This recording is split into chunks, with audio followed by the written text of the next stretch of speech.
Olá, sejam bem-vindas ao podcast Café com Mãe. E eu quero te fazer uma pergunta agora. Você já parou para pensar, analisar como que funciona o desenvolvimento ortopédico das nossas crianças?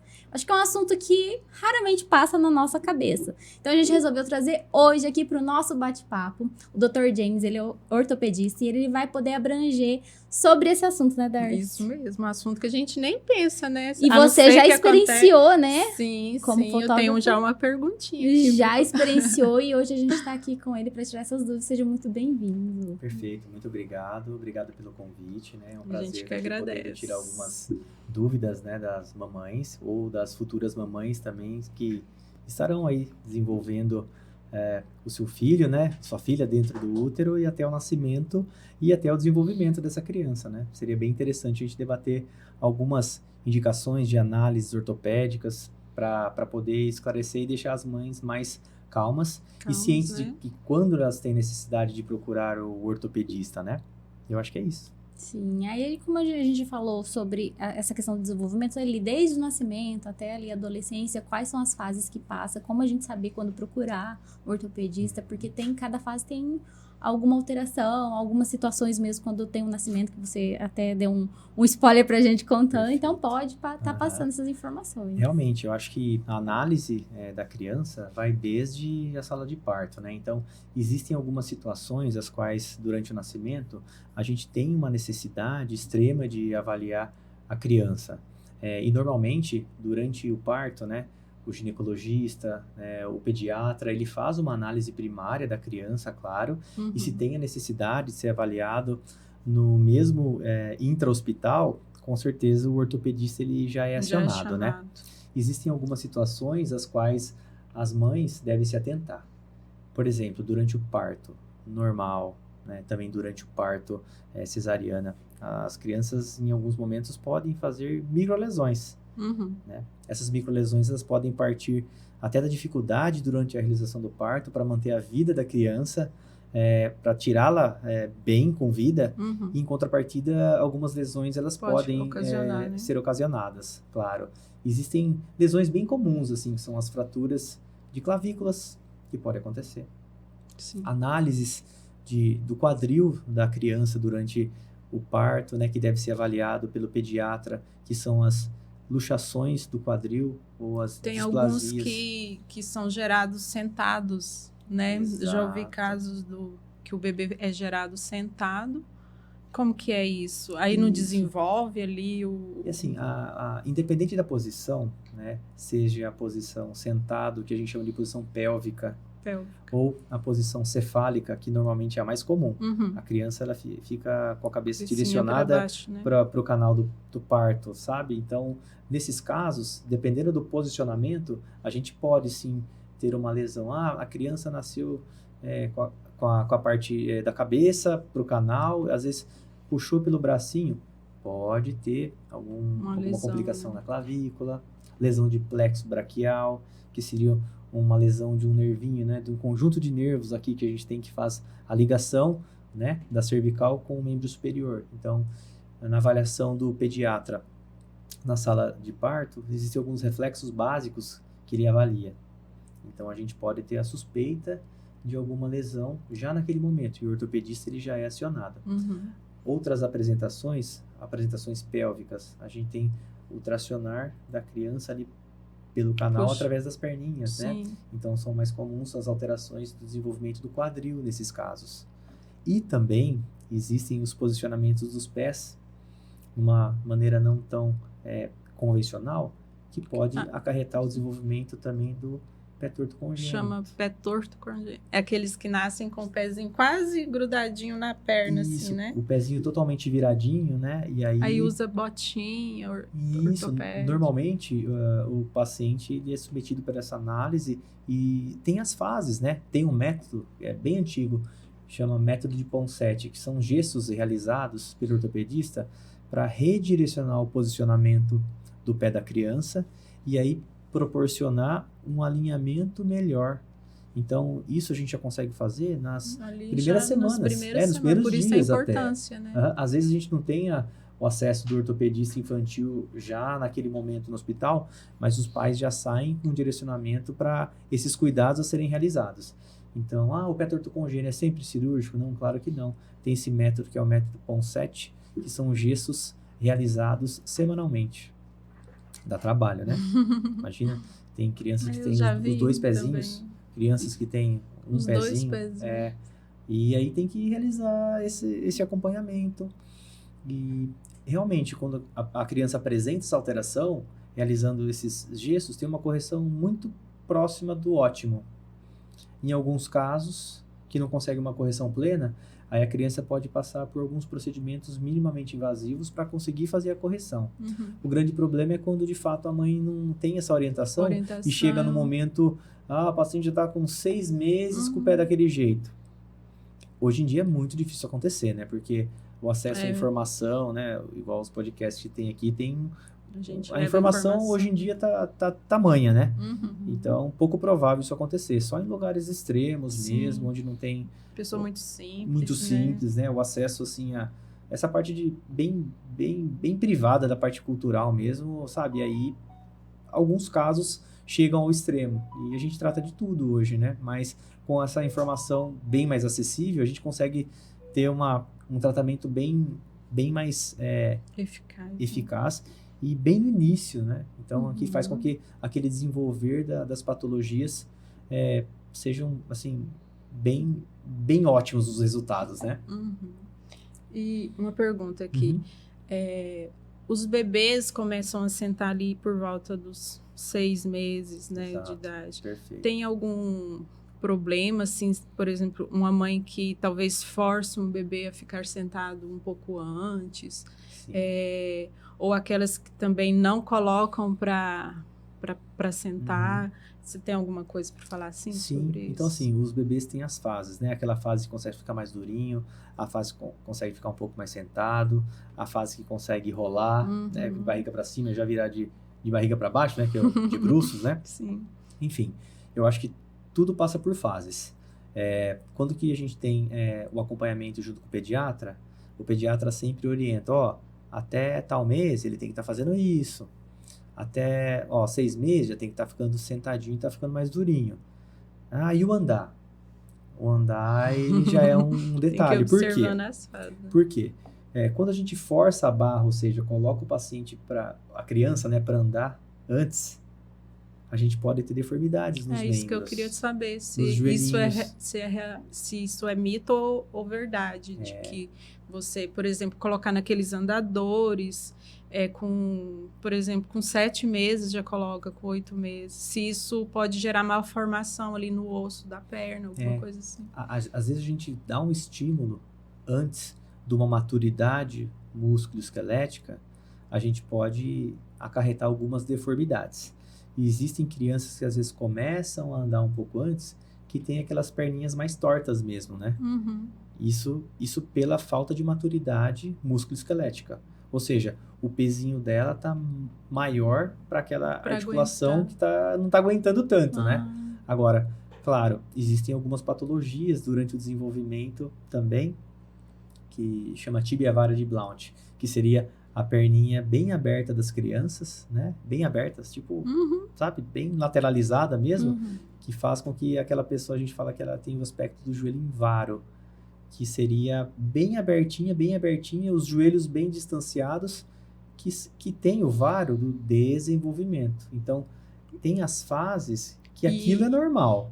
Sim. Então, por um tempo é normal ter aquela curvatura. Exato. Mas aí tem que observar... Assumiu uma idade, ou seja, 2 anos, isso já é para ter corrigido. Se não corrigiu, já está num período que não é o adequado. Pode ser essa patologia que eu mencionei, que é a doença de Blount, que é uma doença que não é tão comum, mas pode acontecer. E, de fato, é só passando com o ortopedista no consultório. E o que, de fato, a mensagem tem que ficar aqui é para as mães, assim, observem seus filhos, em todos os sentidos, né? O pezinho, o joelhinho, a coluna, o bracinho. Eu sei que, poxa, vai trocar de roupa, é uma loucura, né? Nenê, não tem tanta atenção, também pela dificuldade, mas eu acho que a observação é fundamental. E, de fato, se tem alguma dúvida, Antes a gente procurar do que falar assim, poxa, eu acho que não é nada. Pode até não ser nada. Mas Às é vezes... melhor saber de um especialista, né? Perfeito. Acho que a gente ter a noção do que está acontecendo dada pelo especialista, eu acho que é fundamental.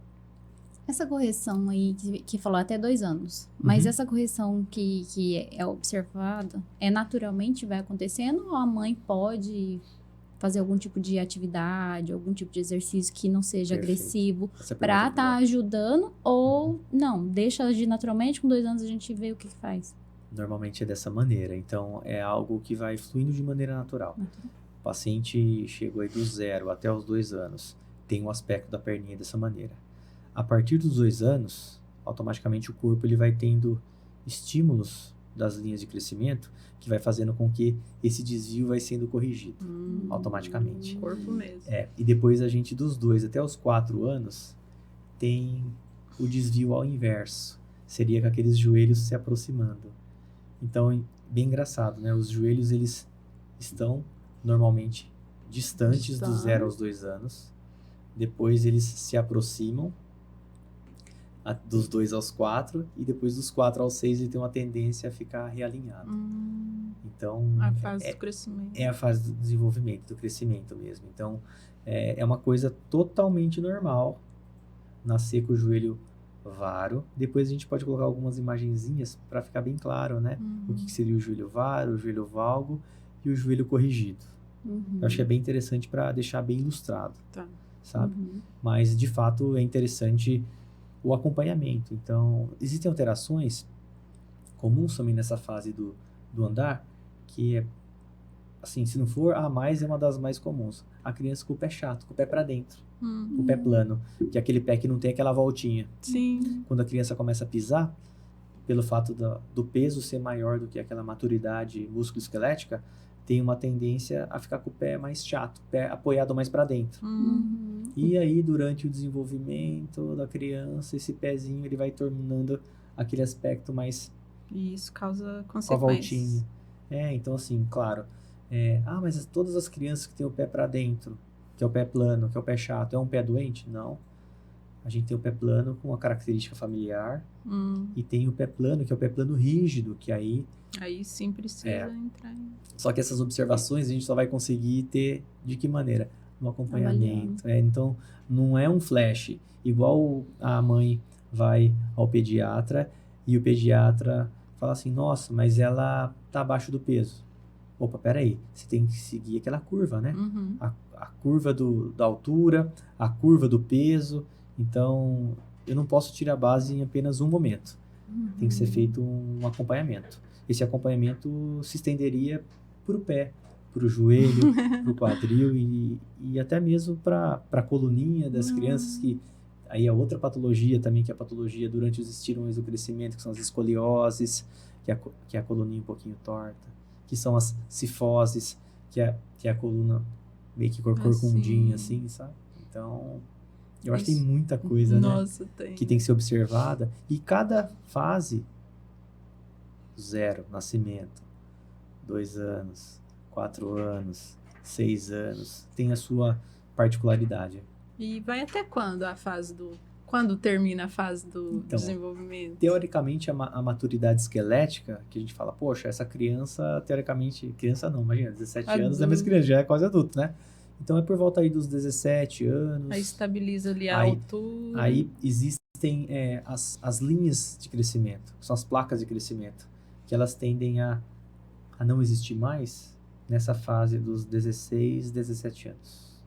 Ali, aquela altura que você chegou aquela. Cresceu. Se cresceu, não cresceu mais. Daí não vai passar, e uns que não crescem nada. Aí a gente tem que avaliar aquele histórico, né, dos pais. Pais enormes. Provavelmente vão ter filhos enormes. Sim. Pais pequenos. Não adianta eu ter aquela expectativa de querer que meu filho tenha aquele tamanhão, né? Hoje em dia, se a gente tem aquela avaliação da curva do desenvolvimento, tanto do peso, né, do crescimento, muito abaixo, hoje em dia tem um acompanhamento endocrinológico que pode ser realizado com terapias hormonais, né, o hormônio do crescimento, para conseguir tirar ela daquela fase potencialmente muito carente e trazê-la numa fase melhor. Mas claro, né, isso avaliado pelo endocrinologista. Só que esse feeling, quem que vai ter? Pediatra, com os pais. E às vezes procura ortopedista, não está crescendo. Faz uma radiografia do punho para avaliar a idade óssea. Porque tem uma radiografia que a gente faz para avaliar essa paciente está com 8 anos. Tá bom, está com 8 anos. Mas a idade óssea dela está de 12 anos. Então, a gente, através da radiografia, consegue avaliar se esse paciente está numa fase de crescimento além, mas ela está com uma idade bem menor. Aí são aquelas que vão ser muito altas? Aí ou depende. Aquele paciente que está com uma fase de desenvolvimento abaixo, ou seja, ela tem mais potencial para crescer ainda. Então, se eu sou novinho e estou com uma radiografia de idade óssea, uma radiografia mais tardia, eu estou atrasada. Ou seja, eu vou crescer menos.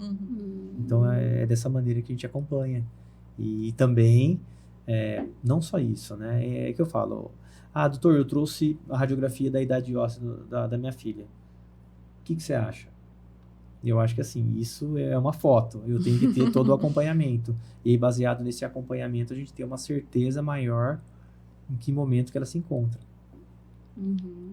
E hoje a gente, infelizmente, está passando também por uma fase que prejudica, querendo ou não, no desenvolvimento, que é a questão da postura. Exato. Você falou da escoliose.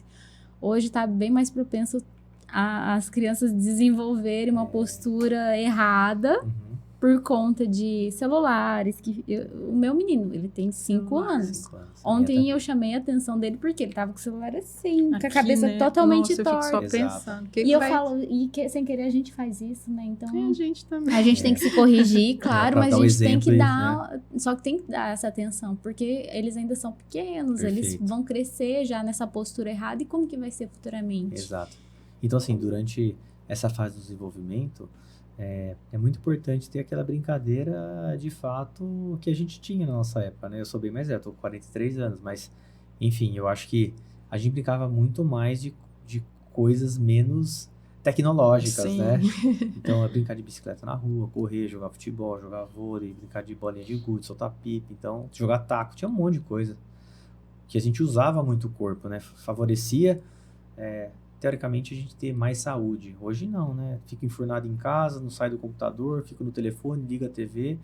Se eu quiser, eu fico o dia inteiro fazendo coisas nisso, né? Sim, o dia inteiro. Agora, realmente, né? A gente tem que tentar se policiar e tentar dar um pouco de exemplo. A gente tentar ficar menos no telefone. Minha esposa pega bastante no pé. Manda o menino, corrige essa postura, menino. Agora, você só consegue corrigir a postura fazendo o quê? Fazendo atividade física. Mas eu vou colocar um colete para melhorar a postura. Claro, o colete, dependendo da patologia, da escoliose, ser uma escoliose mais moderada, mais acentuada, o colete, que é um tutor, né? Ele vai ajudar a esse desenvolvimento da coluna acontecer de uma maneira melhor. Porém, a atividade física tem que entrar. Fortalecimento. Natação, né? Que 10 em cada 10 médicos que passar uma criança com escoliose vai indicar o quê? Vai fazer natação, vai fazer um RPG, vai fazer um pilates, alguma coisa assim. Além de, dependendo do momento da escoliose, usar um colete. Sabe? Então, já ir corrigindo as crianças já de agora e já pondo uma atividade física. Porque até mesmo para sentar para assistir uma televisão, para comer, postura você zero, vê né? que os sofás são muito mais confortáveis. Senta de qualquer jeito, Perfeito. fica. Então, é uma coisa que tem que observar e pôr na cabecinha dele. Perfeito. Atividade, natação não sabia, que era uma coisa que ajuda também. Sim. Natação, pilates? Natação, pilates. Para criança, acho que a natação é melhor, né? Mais o RPG, chamativa para eles, né? O RPG, né? Que é um pouco mais antigo, né? Mas tem bastante finalidade, que é a readequação postural global, que é o RPG, seria interessante. E sem falar também que a falta de alimento. Então, hoje em dia, a gente tem uma proporção de muito mais, assim, eu me alimentar de algo errado do processado, que os ultraprocessados, muito açúcar, né? Então, tudo contribui. Tudo contribui para eu ter uma qualidade óssea melhor, para eu conseguir ter um corpo melhor. Hoje em dia a gente vê um número muito maior, né, de crianças obesas, né? Então, por quê? Porque a alimentação a falta de atividade física tem muito aí. Tá tudo associado, Nossa, né? Vida. Tá virando uma coisa, né? Uma bola de neve, né? Exato. Tá misturando tudo. Exato. Estamos vivendo uma época que tá complicando, né? Agora a gente tem aqueles processos inflamatórios que às vezes acontecem nos pés, nos joelhos, nos cotovelos, nos quadris das crianças durante o desenvolvimento. Chamam osteocondroses. São inflamações dos calcanhares. Muitos pais procuram a gente no consultório. Meu filho gosta de fazer atividade física, está um pouquinho acima do peso e está com dor no calcanhar.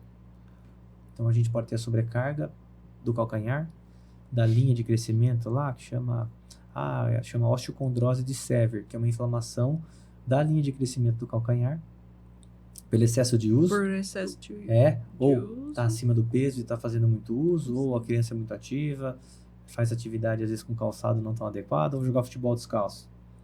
Pode acontecer. E aí tem uma inflamação nessa região. Na região do joelho, tem uma patologia que é uma osteocondrose do joelho também, que em pessoas muito ativas, às vezes sobrepeso, pode acontecer. Pode acontecer em crianças. E assim, são situações que a criança começa a reclamar e o pai, mas será que é? Será que não é? Na dúvida, sim, procura o atendimento, que hoje em dia é bem acessível, né? A gente consegue procurar um ortopedista para tentar fazer um diagnóstico, às vezes pedir um exame mínimo de imagem, porque a criança, você consegue, dependendo da idade, fazer um exame físico mais direcionado. É diferente quando é muito pequenininho. Que não sabe falar o que ele tá sentindo. Chorando, você tá mexendo, mas a gente acaba direcionando um pouquinho através do exame físico e chegando numa conclusão, não, o exame é daqui, tem que ser feito. Mas quando tem o histórico dos pais nos ajudando, claro, aí facilita demais, né? E falando sobre o crescimento, desenvolvimento, podia falar um pouco sobre a dor do crescimento, do desenvolvimento. Perfeito. Que assusta muitas mães, né? Que ali o filho tá ali sentindo aquela dor, chorando de dor. Poderia falar um pouco sobre? Perfeito. Eu acho que essa dor do crescimento, né? Que é a dor do desenvolvimento, ela é muito comum nas crianças. A gente pode ter a dor normalmente acometendo ali as pernas, né? As canelinhas. Eu tinha. As coxas, aquela região. Eu me recordo muito do bem fêmur, dessas dores. E assim, a grande maioria das vezes, esmagadora maioria das vezes, é algo nada grave. Porém, é interessante procurar o ortopedista para quê? O ortopedista, às vezes, numa triagem, numa filtragem, o exame de sangue, tá normal? Tá normal. Radiografias, né? Exames dos ossinhos ali das pernas, dos joelhos, das coxas. Tá tudo normal? Descarta tudo que pode ser. Descartou tudo, E assim, a grande minoria das vezes a gente tem algumas outras patologias que podem simular uma dor do desenvolvimento e não ser uma dor do desenvolvimento. Ser alguma coisa mais grave, né? Então, mas a grande maioria das vezes é algo totalmente normal. Eu lembro, eu devia ter uns 6, 7 anos, que eu tinha uma dor muito forte na canela. Exato. E era sempre à noite. Exato. E aí minha mãe esquentava, assim, um pano, colocava uma fraldinha lá e ficava enrolava uma toalha quente, alguma coisa assim, e passava aquela dor. E no outro dia você nem lembrava mais daquilo. Possivelmente você deve ter tido essa dor do desenvolvimento, né? Com certeza. Agora, tem aquelas situações preocupantes. O paciente teve um resfriado. Tá. E aí, alguns dias depois do resfriado, começou a ter uma dor no joelho. Ou uma dor no quadril. A gente pode ter uma patologia que chama sinovite transitória. A sinovite transitória seria esse vírus do resfriado que ela teve, indo lá na corrente sanguínea e acometendo uma articulação dela. Nossa. E aí a criança, né, manca, sente dor, sente dificuldade de andar. Aí já não é. Aí, peraí, a gente tem que observar. O ortopedista tem que observar mais próximo. A gente às vezes faz nessa criança um exame de sangue, faz uma radiografia, faz um ultrassom, entra com medicamento para dor, um anti-inflamatório. Daqui 3 dias você volta aqui comigo. Bota a criança de repouso, que é difícil, né? Fica de repouso. E aí a gente acompanha. A criança ficou legal, ficou bem? Ótimo. Tá persistindo a dor. Já não seria um diagnóstico mais. diferencial chama pioartrite, que seria aquele processo inflamatório, infeccioso da articulação, ele pode dar oportunidade para alguma bactéria oportunista ir lá na corrente sanguínea, cair lá e atacar aquela articulação. Aí, teoricamente, o procedimento é cirúrgico, a gente abre a articulação da criança, drena um pus que tem na articulação. Então, amidalites maltratadas, normalmente é a causa mais comum disso. Ferimentos na pele. Tem um cortinho na pele, um machucadinho na pele, coçou lá. E aquele machucadinho, às vezes, não cuidou direito, aí persistiu aquele machucadinho. É a porta de entrada para a bactéria e na corrente sanguínea, e aí cair na articulação. Do quadril, do joelho, é o mais comum, né? Já peguei do cotovelo, tornozelo, que é bem mais raro, causador. Que a mãe confunde com a dor do crescimento, porque acha que é só uma dor. Mas tá tendo febre, peraí, mas não é dor do desenvolvimento, tem febre associada, limitação, não consegue pisar com o pé no chão, sabe? Vermelhidão da articulação, isso aí já é diferente. Aumento de volume, então, uma preocupação nossa, a articulação, o joelho, quadril, tornozelo, cotovelo, punho, ombro, começou a crescer, não tá normal. Tá estranho isso aí, mas lógico, né, não precisa chegar nesse ponto para você procurar, tem que procurar antes. Sabe? Então, quando chega nesse momento assim, da articulação já tá bem inchada, vermelha, hiperemiada, que a gente fala, alguma coisa, já andou muita coisa ali. Então, assim, a dor, só para as mães ficarem cientes, a dor do crescimento, ela é leve, não causa febre, não causa... É só uma dor que a criança reclama ali. Perfeito. É uma dor que às vezes ela pode ser de leve a moderada intensidade, que ela não tem normalmente correlação com aumento de volume local. Tô com uma dor na canela. Não tem aumento de volume. Aumento de volume, aí pode ser alguma alteração muscular ou óssea, que não a dor do desenvolvimento. Que a dor do crescimento, o que ela seria? Seria aquele desenvolvimento do músculo não proporcional ao desenvolvimento do osso. E aí a gente tem como se fosse um esticar dessas estruturas e aí vem a dor. Sabe? É um crescimento...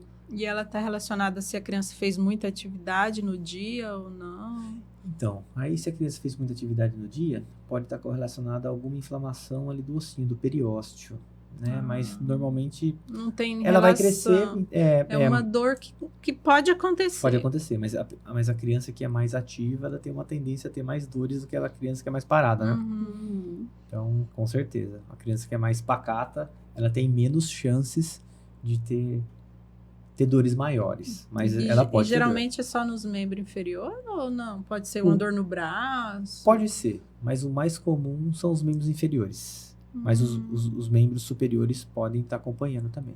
Acho que a grande maioria das vezes as dores dos membros inferiores, elas sobressaem muito quando comparado dos membros superiores. Isso está relacionado à cãibra ou não? Porque como que funciona? A cãibra é mais a muscular. A cãibra seria como se fosse uma contratura da musculatura de uma maneira não sincrônica. E aí a gente tem como se fosse o encavalar da musculatura. E aí depois esse encavalar... estiramento. Aí depois ele volta ao normal, né?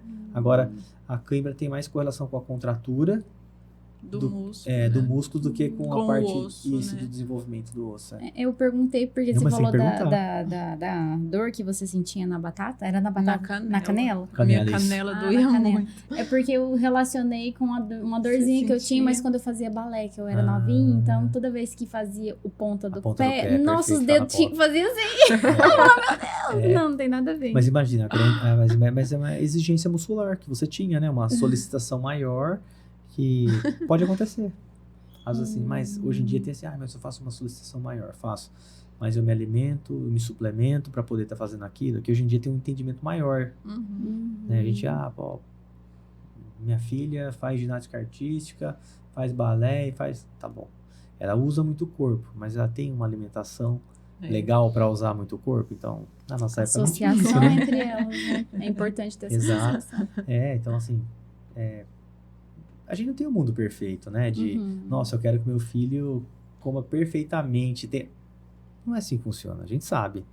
Agora, tem que ser realista. Tem que ser realista. Tem aqueles momentos que, poxa, a criança a gente não priva de nada, né? Lógico, tem alguns alimentos que nós sabemos são péssimos, né? Sim, vai comer sim, salsicha, mas tá numa festinha, num aniversário, não vai comer um cachorro quente ali, pequena aí quantidade. não dá também, né? Não vai comer açúcar. Extremista demais. Não dá. Lógico, a criança às vezes tem alguma alergia grave ao leite, pelo amor de Deus. Então, lógico, a mãe fala, meu filho não pode com isso. Agora, são situações extremas, né?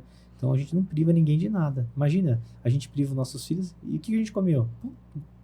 Comi muito errado minha vida inteira, comparado com o que a gente sabe de hoje, né? Sabe o que faz bem hoje e o que faz mal, né? Eu tenho só mais uma pergunta pra gente encerrar. Tá ótimo. Assim, não sei se tem relação. Eu lembro que quando criança, a gente via muita criança que tinha fratura. Ou de braço.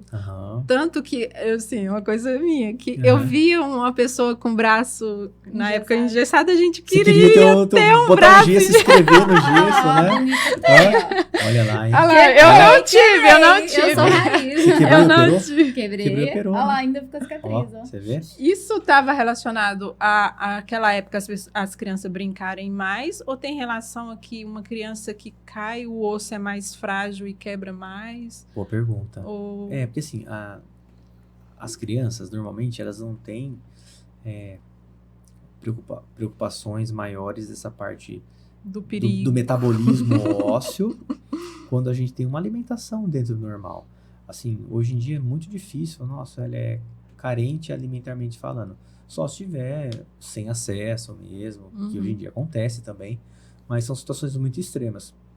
Agora, o que mais comumente acontece é a criança cair de uma maneira onde que, o jeito que ela caiu iria quebrar, sabe? Do que, poxa, será que as crianças hoje quebram menos porque elas estão mais no computador e estão menos se expondo às brincadeiras? Pode ser Às vezes pode ser também. Mas o que mudou? Mudou a brincadeira, mudou o gesto, enfim, do dia a dia. Pode ser. Agora, as fraturas normalmente elas acontecem por traumas significativos.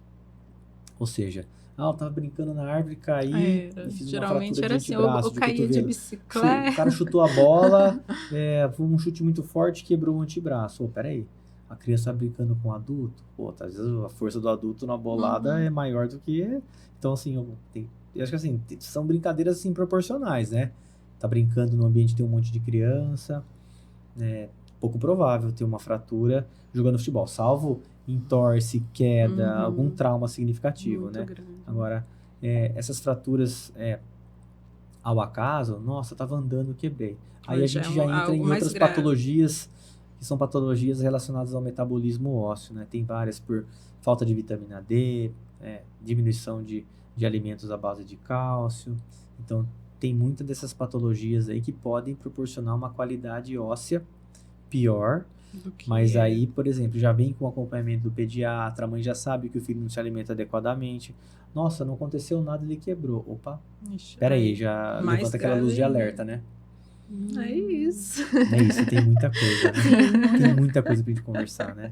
Mas de qualquer forma, se alguém tiver alguma dúvida relacionada a isso, pode mandar pra gente. Todas as dúvidas que vocês tiverem, manda pra gente. A gente marca de novo pra gente ir sanando todas as dúvidas com possíveis, certeza. né? E eu acho que a gente hoje em dia tem as redes sociais pra poder ajudar, assim, os pais, né?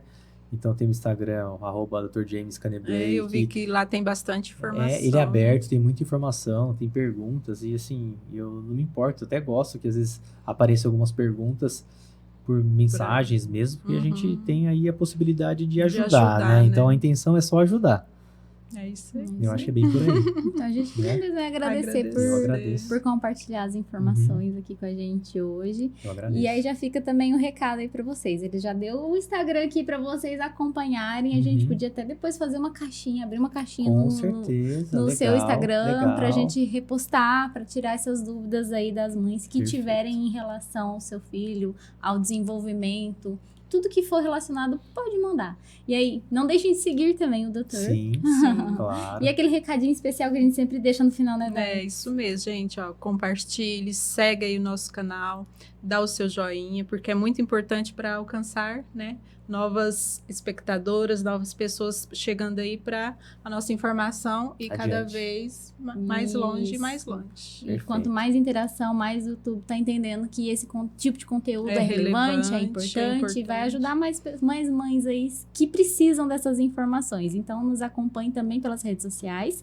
E por aqui, não deixe de compartilhar. A gente queria agradecer, então, mais uma vez. Finalizar aí, não esquecendo de seguir nas redes sociais, porque por lá a gente sempre está interagindo com vocês. E a gente se vê, então, na semana que vem, né? Semana, isso mesmo. Tchau, tchau. Tchau, tchau. Até mais.